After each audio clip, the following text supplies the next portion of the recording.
I spoke to Johnathon Doe, who runs a YouTube channel and a business that allows him to get close to highly connected people in the UK. We spoke about how, for example, the NHS is and has been sold off, and Johnathon spoke about how his past predictions have come true. He also spoke about how British people's access to their own homes is under threat. Johnathon was extremely kind enough to speak with me and to share his insights. Please forgive some of the technical issues that appeared during the interview, but I hope that you will find what Johnathon has to say as interesting as I did.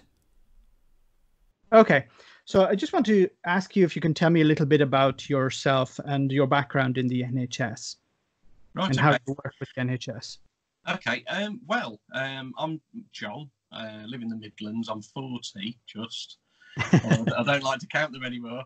But my experience with the NHS is nothing working in the industry. The closest I get to it is I'm the photographer for the Royal College of General Practitioners Awards evening every year, and I've been for many years now. And my experience of the NHS is by watching what's happening both financially and politically over the last at least about a decade, I'd say, and joining a hell of a lot of dots together and coming up with what I think is a very viable prediction of how things are going to go. And the bottom line is that the government want rid of the NHS because it's going to give them access to taking away our welfare states. And they want us on an American insurance-based system because at the moment they can't get hold of people's properties and savings unless people are willing to give them away. Whereas if they get rid of the NHS, and a man will do anything to survive, basically. So that's where there's a lot of background obviously to it that we'll go through, but that's my sort of link into the NHS is talking to some high up people there when I'm the photographer for the awards evenings and begging people to prove me wrong on my prediction. And so can you tell me a little bit about some of the predictions you've made in the past that have come to fruition now? Yeah, well, about a decade ago, I started thinking to myself, we've got a situation where the British people are being strangled of their wealth, asset savings, and especially when they're in their elderly years, you know, their pensioners and whatnot.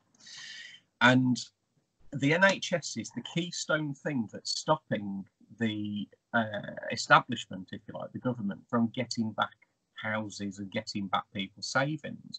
And the reason that that's important is because people will I'll get my words out in a second. I've just lost my brain's gone there. No problem. Because I'm running on pure faith and caffeine.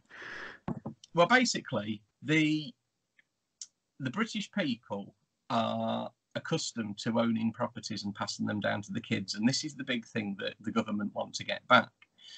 And the way things are going, if we've got an NHS, we can have any types of operations and treatments, and it's all free of charge, other than certain drugs and certain things need to be paid for if it's not something that the NHS fund.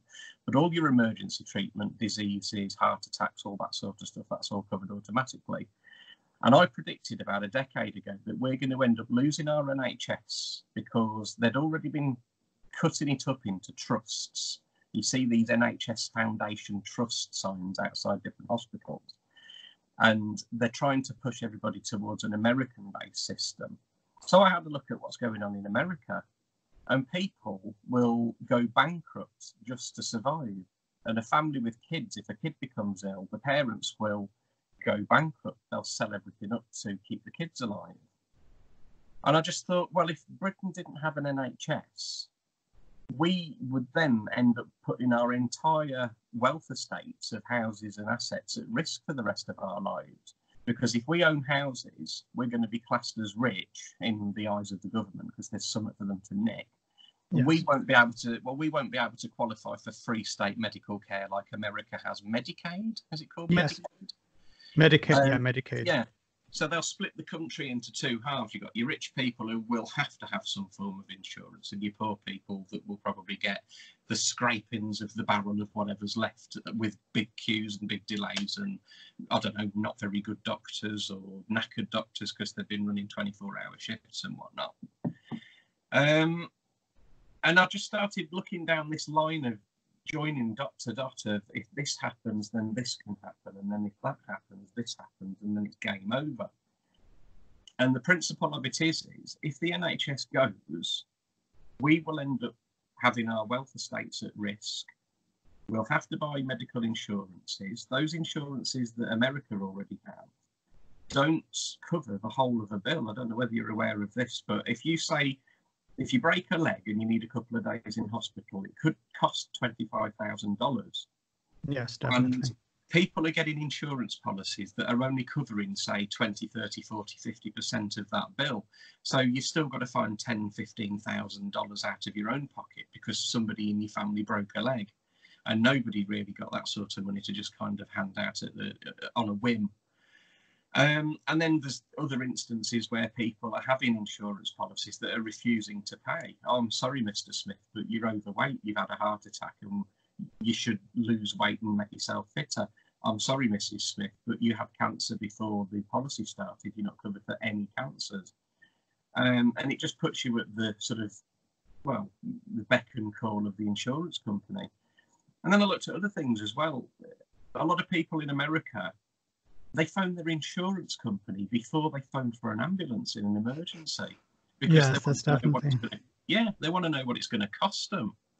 So then I started thinking, well, if the NHS goes into American insurance, this is a decade ago, the first thought was, how are we going to get there? And it was nothing to do with Brexit. You know, I mean, Brexit wasn't even a thought. I didn't really give Europe and the connection with the EU much of any interest, really, to be fair. I voted Remain for the record as well. Okay. But I was toing and froing right up to putting my cross in the box because nobody knew. Well, yes, a lot of people were because of the information that they received. Yeah. So, yeah, sorry, go ahead. Yeah, that so you were thinking of, well, you voted Remain, but you were not sure, but you didn't see Brexit as really an issue connected to the NHS. Oh yeah, well, back a decade ago, Brexit wasn't even a thought. I mean, it was 2016? Yes. Was it 2016, weren't it, when Cameron said, oh, we're going to have a referendum, and everybody started jumping up and down, and all the bigots and the gammons started coming out of the woodwork. And you're like, oh, for God's sake. Well, if we ended up going on to an American system, what would then happen is British people would lose the incentive, and this is the big important bit, because this is where the economic and banking collapse comes into it. British people would lose the incentive to want to own a house and have savings in the bank. And you say, well, why would that be?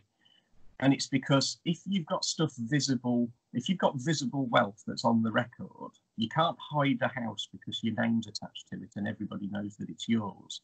And if you've got savings in the bank and the government and HMRC and whoever else can see that as well.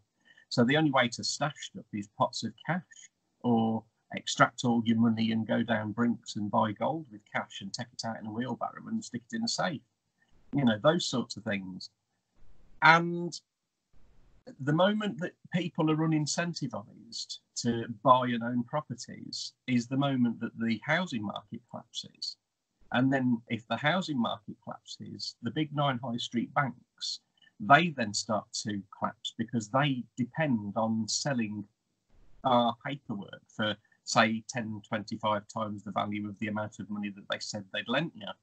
Because how banking obviously works, that we're all aware of now, or most of us are aware, is that they don't lend you any money. You go and do a credit check and ask for X amount of money to go buy in a property or a personal loan. If you're good for the money in the credit check, they then generate brand new money out of thin air as an advance credit in your bank account. And they say to you, the funds can be found in your account, rather than them saying, we've put the money in your account. Because in a legalese sense, the funds can be found doesn't mean the bank lent anything at all. They've just put numbers on a screen. And then, just get me train of thought back because I'm still running on caffeine.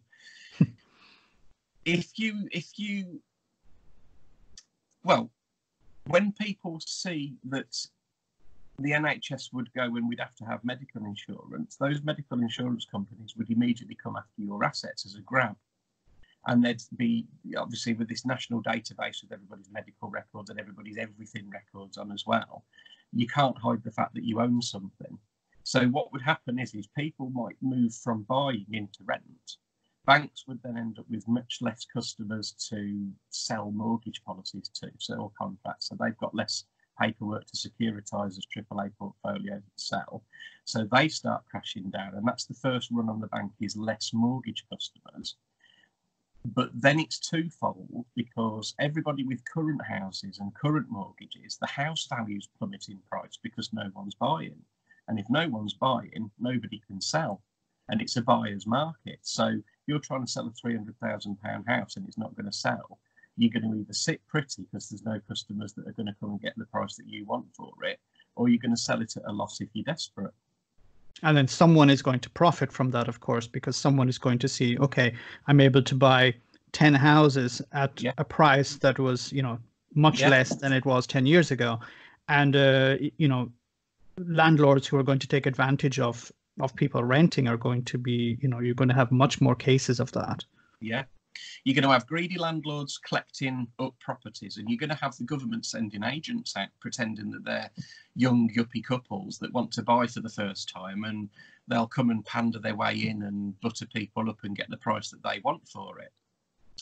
But that's the first bit. But the second bit is if everybody's current price values crash, then the currently securitized portfolios of our mortgage paperwork that's overseas somewhere with some hedge fund, they will collapse in price as well, because the house values that they're tied to collapse. So the portfolios collapse on the stock index. And then what follows is the gilt-edged bonds that the big 9 high street banks use to garner their own worth, they start to collapse in price. So then if you get a new first-time buyer or somebody else that wants to go and get a mortgage, the high street bank can't give them it because they can't get an audience with the Bank of England to be given permission to print more money into the economy. Because every time people borrow, that's inflation caused. Of course. There's more pounds in the pot. So then that's sort of like a triple wave collapse on the housing market and the banks. But then if you put houses aside and look at the other big thing, which is savings and money in the bank, I mean, look what happened with Northern Rock in 2009. One little sort of online bank with a few high streets and people queuing around the block to get their cash out before it was too late. And Bradford and Bingley as well, another one that got defunct. If you imagine that sort of thing on a national scale across all the banks, and it not being pinpointed at a particular niche of the market, it's, I want my money out of the bank because I'm not going to be having to pay for a medical insurance policy that's otherwise going to blackmail my wealth away from me anyway. So I definitely need to get my cash out. So you'll have hordes of people wanting their cash. They'll have, obviously there's not enough pound notes in circulation for them to actually give to people. And that's just going to cause a ruckus and probably cause riots as well. People were squabbling and fighting outside of Northern Rock. I mean, I don't know what happened with Bradford and Bingley when they were defunct, because I think the dead accounts, the mortgage accounts, went to UK Asset Resolution, which is a government bank. Oh, there we go, they joined another dot there. And then I think the live current accounts went to Santander when B&B got split up, I think. And there's a chap in Nottingham who fell foul of that. He had a bungalow from about 1988 with a mortgage, and B&B went bust, and something happened with his paperwork, and UK Asset Resolution took on his mortgage. And it turned out that when it was up in its term, he was supposed to have a policy that cleared the capital. Like, I think it was an interest-only endowment insured mortgage. And they turned around and said no, and the paperwork was lost, and he ended up having a huge 3-year-long row, which culminated in hundreds of cops and bailiffs physically shifting them out of the property. And I was there for that as well. There's a couple of hour-long videos on my YouTube channel about all that. So that's another example of a tiny little bit of change with one small bank. I mean, Bradford and Bingley were tiny compared to the big ones. So if you imagine that tiny little wave of ruckus there and that tiny little wave of ruckus with Northern Rock, and then just spread it out over all of them, it's just going to cause anarchy. And it's insane. Collapse. Yeah. And it's highly possible.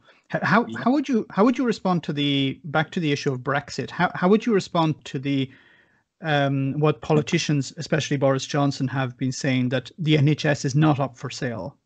It's a lie. I mean, it's just an outright lie. I mean, on one hand, you can never trust the Tories anyway. I mean, most politicians, you can't trust them as far as you can throw. And I just can't get it. It's like Stockholm syndrome with the nation. They just start believing it because they want to, and it just drives you around the bend. But it's clearly a lie, because where did that 450-something page document come from that Corbyn and co got hold of before the GE? Because even though they started trying to say that it was fake and quizzing Labour Party MPs over where did it come from, who was your source, and them not being able to answer, they didn't actually deny those talks, and they didn't actually deny that those papers existed. So they got busted for having talks with America behind everybody else's back, where Trump is saying anyway, and there's videos galore of him saying that they want everything on the table, and they definitely want full access to the NHS. So it's a lie, basically. And I mean, with Brexit, I would have probably voted Leave if Corbyn had have been Prime Minister before the referendum election day came along, on the principle that on one hand, I don't know enough about the European-British tie, and I do try to ignore all this, best of British and all this sort of Gammon-Nazi type of stuff. And, and I also get pretty peeved when people start saying things like, oh, well, we won't have to follow all these EU laws anymore. And then you ask them, well, what laws? And they're like, well, all of them. Which one? I don't know. And Bendy Bananas one. Yeah, Bendy Bananas. That was on, what's his name? James O'Brien, I think. Yeah. Yeah, you mentioned that on one of your videos the other day as well. They're brilliant, aren't they? But yeah, so with me not having much of a focus on Europe, I don't know the actual facts between the relationship, but there's a couple of little things that I didn't like about us being in Europe. And one of them was that it was originally only supposed to be a trade deal 40 odd years ago, but they've slowly encroached into being able to dictate a lot of the regulations and things on Britain. But when you start looking through them, a lot of it is actually not too bad, because we've got quality regulations on stuff. You know, I mean, look what America are doing. Yeah. There was something that came up actually recently. I'll find it in a second on my Facebook page. It was, in fact, let me just find it now. It was something to do with, it was Boeing. I'll come to this in a second, right? Boeing. So a lot of the European stuff was okay because they had got better quality standards and manufacturing standards and health and safety standards than we'd got. And I used to work for DHL over the whole of the 2000s decade. And I was there when the Working Time Directive came in, if you're familiar with that. Yes. And the basics of it was lorry drivers and commercial drivers had stricter hours. They got major rollickings if they didn't abide by their tacho breaks because of tiredness can kill. They had to have hard hats, high-vis, steel toe-cap boots. They had to have new ways of doing kinetic handling, all these things that Britain hadn't had before. So that was a benefit to it. So there's many more benefits to Britain staying in Europe than there are us coming out. But this Boeing thing, you know how one of the things I predicted as soon as Brexit came up, I thought, we're going to end up trading with America, because years before this, I'd started thinking about the NHS is going to go into an American insurance system because it's how they get the assets back off of us. Now, have you focused anything on Boeing? Do you know what they've been up to? No, I haven't been following them recently. Right. This is a shocker. And I didn't know this, but I'm a bit of a plane nerd. I don't go plane spotting. Me and my fiance will go and sit at the foot end of Birmingham Airport runway and watch the big uns come over, because it's fun more than anything. But the normal way that an aeroplane company like Boeing or Airbus makes a plane is they do all the design in-house. They have quality assurance at every single stage. They manufacture prototypes and they put them through oscilloscope, x-rays and ultrasound, and they make sure there's no fatigue cracks. And it's really safety. Bugger the budget, safety first. Well, in 2008-ish sort of time, Boeing were doing the 787 Dreamliner. And I watched a documentary on it recently, and Boeing ended up getting taken over by corporates And the corporates decided that the money side of things was far more important than the safety side of things. And instead of them designing and building the Dreamliner in-house, they spread out the manufacturing process to crappy little firms in lots of different countries that had no quality assurance. Oh, you build that plastic bit, you build that metal bit, send everything to us in Seattle and we'll put it all together. Insane. Yeah. And the quality assurance went out the window. Boeing ridiculed and sacked quality managers instead of actually listening to them. They employed a guy who had to, his job, get this right, his job wasn't to write quality in manufacturing manuals. It was to write quality manuals on how to repair a defective part that you're supposed to throw in the bloody bin and melt down and make a new one. Because it was cheaper. Yeah. So the 787 Dreamliner is a very good example of American quality standards, because Boeing had high up honchos and CEOs that shifted out of being Boeing management into lobbying for Boeing. And the FAA, Air Safety Board in America, they're palsy-walsy with Boeing, and they never deny Boeing doing something that they want to do. So the Dreamliner is basically this shoddy bit of Friday afternoon workmanship. And as soon as one of them bursts in the sky, that's going to collapse Boeing, basically, because since then, they didn't learn their lesson. And we've had the 737 MAX incidents. One crashed late 2018, and another one crashed in the spring of 19. And it's about, do you know about the MCAS system? No, I'm not familiar with that. Right. What happens in aviation, because again, this is a really good example of American quality standards if we end up shifting to trades with America, and this is the frightening thing. If you're a commercial airline pilot, you can only have one type rating at a time, which is that if you fly 737-800, which is a popular plane, you can't have a license to fly any other model of Boeing and any other model of any other manufacturer unless you stop flying 737-800 and then go and do new training that costs time and money in the other type of aeroplane, basically. So if you want to fly Airbus, you've got to go train for that. Even if it's a different Boeing plane, you've got to train across. So the 737 MAXes were a rush job where Boeing couldn't be bothered. Well, they didn't want air companies to buy the what was it now? The Airbus A3 something. I can't remember which one it is now. The A350. In fact, it might be the A350. So what Boeing did is they put massive engines on it, the biggest engines they could find.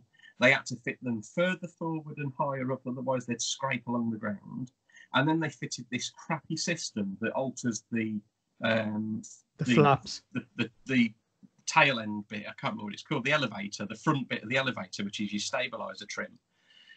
And they tied it to one crappy little computer in there instead of all three computers. And when something started going wrong with it, the computer didn't have another one on board to compare its data to and go, hang on, there's a problem. So that's why those two planes crashed, because Boeing didn't want to have to make air companies take their pilots off of flying and making money to go to train on this new 737 version. So they basically gave them one little instruction manual on an iPad and went, it's the same plane. And then those two that crashed, the bit on the back started coming down, going up, which pushed the nose of the plane down, and they couldn't rudder back to fight it up, and they didn't know what was going on, and it was stabilizer runaway, and they hadn't been trained for it, and they didn't know how the system worked. So that whole thing about Boeing just is basically America's quality standards being absolutely ludicrous, and them ending up pushing their own CEOs into lobbying so that they can get away with whatever they bloody well like. So if you just apply that to the NHS, or you apply it to any, industry that the UK want to trade with with the United States after Brexit, it's a recipe for disaster. Yeah, because I mean, we've already seen what's happening with the NHS already. We've got so many cuts that have caused havoc, and it seems to be money and schedule above quality. You've got doctors performing 24-hour shifts. Literally, there was a doctor who put a video up on Facebook the other day, and he followed round with his selfie camera, basically just doing a point to camera. Here's me at the start of my 24-hour shift, and he was a surgeon. And could you imagine going into hospital for an emergency operation and having somebody there going, you know, Yeah. it's absolutely nuts. So the first thing that happens is quality drops. And if you've got quality issues in the NHS, you've got people having the wrong leg amputated, you've got people having the wrong kidney taken out, you've got people with fatigue twitches and yids that can't sew intricate bits and going, oh crap, right, everything's gone, and the patient dies on the table. Or if the patient doesn't die, there's the compensation that the NHS have to pay out after these types of accidents. Yeah, and that's a whole false economy anyway, because if they've got to pay out more, it's like with the DWP. I mean, they've paid more money out fighting appeals from disabled people that they've sanctioned than if they just gave them the benefits that they were deserved of anyway. That's disgusting. Yeah, I mean, that's another thing. I fight people's corner at the DWP. And the first 5 to 10 minutes of every interview, the bureaucrat who tries to overrule doctors' records, MRI scans and x-rays and all the rest of it, ridicule the patient with how, if, when, but, why, and how successful were you at trying to commit suicide. So they break people down mentally. And what if somebody's on the brink of killing themselves because they've already been sanctioned and they're in agony, they've got disabilities, they can't work, and then they go and get humiliated and belittled by some bureaucrat who hasn't even got qualifications to be a physiotherapist, or has some standard to some target to reach. Yeah. Instead. And is it Atos? Atos, a French company that are in cahoots with running the DWP and basically milking profit out of the British economy into their own pockets, and then using Group 4 security as thugs. Basically, if anybody gets angry or raises their voice slightly, they get gaslit out of there with the typical sociopathic "just doing our job," and then they get butted out of the property and they're on the path outside. You know, the whole, it's just literally, it's like a protection racket around a mafia with people coming to ask for money. They're like loan sharks that don't have any actual interest. So, well, I'm getting a bit close to the end of the time I have with you, but I just want to finish with one question.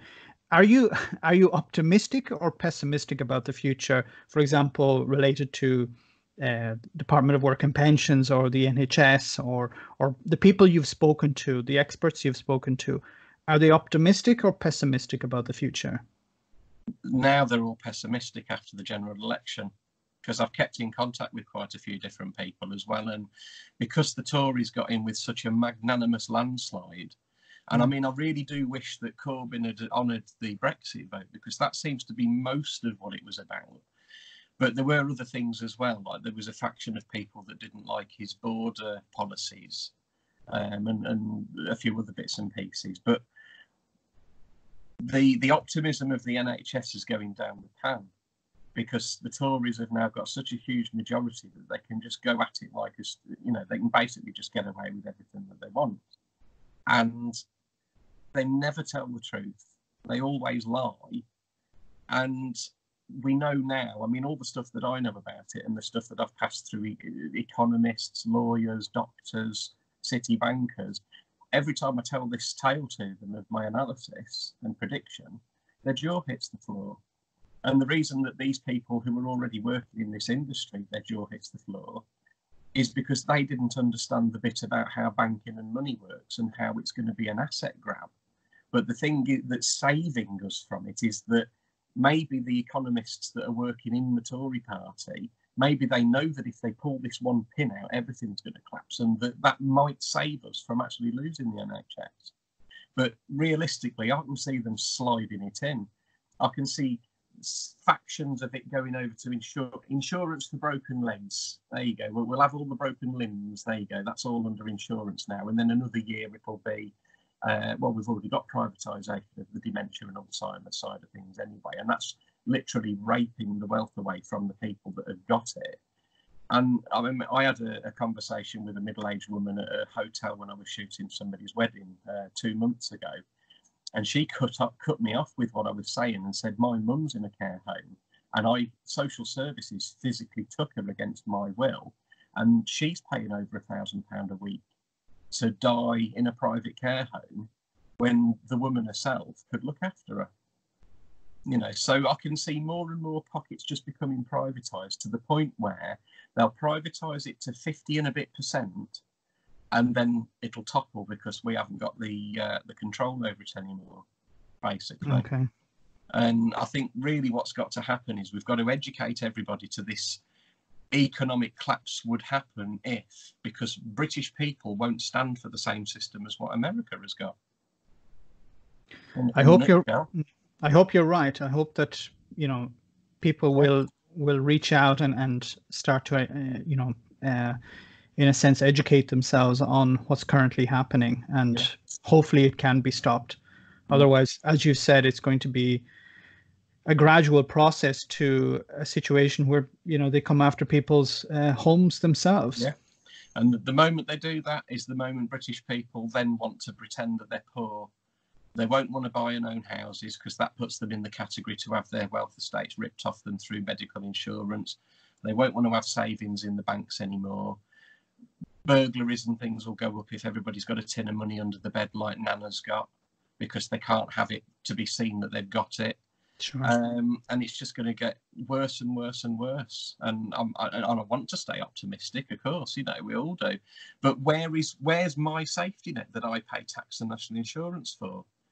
Because I'm a self-employed photographer, and if I fall down the stairs and break my leg and I can't go to somebody's wedding to shoot it, I mean, I've ended up getting 3 or 4 different policies of my own: income protection, critical illness, whole of life, and things like that. But if I couldn't afford any of those things and I was living paycheck to paycheck as an employee doing a dead-end job with no prospects, and something happened to me and I couldn't get sick pay because I'm on a bloody 0-hour contract or something, and there's no unions and you've got no employee rights, what am I going to do? I'm going to join a queue down at the DWP, waiting months and months and months for any sort of statutory sick pay type of scenario, or eventually like disability living allowances and things like that. And people are just going to lose their houses, lose their families, because social services will nick the kids if you can't keep a roof over their head. People living on other people's settees, mortgages being defaulted, and people being evicted with force, by thugs, basically. Okay. All right. Thank you. Huge bloody jigsaw. It's a huge jigsaw of bits. a clusterfuck. Yeah, a proper fucking clusterfuck. I've been trying not to swear all the time. And it comes to the end of the interview, and then you're like, fuck this. I'm like, oh, I turned my V chip off. There you go. Okay. Thank you so much. Thank you so much for the interview, Jonathan. Oh, likewise, yeah. So that'd be great. Thanks a lot. Smash it. I'd like once again to thank Jonathan for sharing his insights on such important issues, ones that are facing the British people today. Thanks. If you like the content on this channel, why not click subscribe and ring the bell to get updates when a new video drops.